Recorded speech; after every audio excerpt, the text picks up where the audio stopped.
আমি বহু উপজেলা টাউন ভিজিট করেছি, এরকম বিধ্বস্ত গরিব পিছিয়ে পড়া টাউন আমার নজরে খুব কমই এসেছে।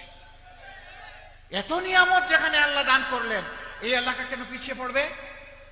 আমি আপনাদেরকে কথা দিয়ে যাচ্ছি, ইনশাআল্লাহ আপনারা আমার ভাই হামিদুর রহমান আজাদের হাতে আপনাদের আমানত সমঝিয়ে দিন, আমরা আপনাদের আস্থার প্রতিদান দেব ইনশাআল্লাহ। এই মহেশখালীকে একটা স্মার্ট ইকোনমিক জোন হিসেবে গড়ে তোলার জন্য আল্লাহ তাআলার সাহায্য নিয়ে যা করা দরকার তাই করা হবে ইনশাআল্লাহ। তখনই যুবকদের কর্মসংস্থান হবে, আর বেকার ভাতার চিন্তা করা লাগবে না।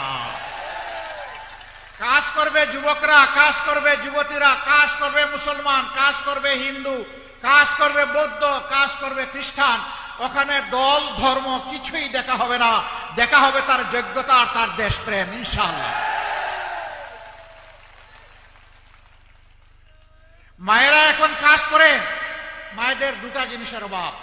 এই সমাজ ব্যর্থ হয়েছে, মায়ের জাতিকে সম্মান দেখাতে, মর্যাদা দিতে পারে না।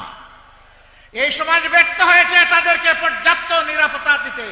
আমরা ইনশাআল্লাহ মাদেরকে ঘরে, চলাচলে, কর্মস্থলে, 3 জায়গায় পর্যাপ্ত নিরাপত্তা এবং সম্মান নিশ্চিত করব।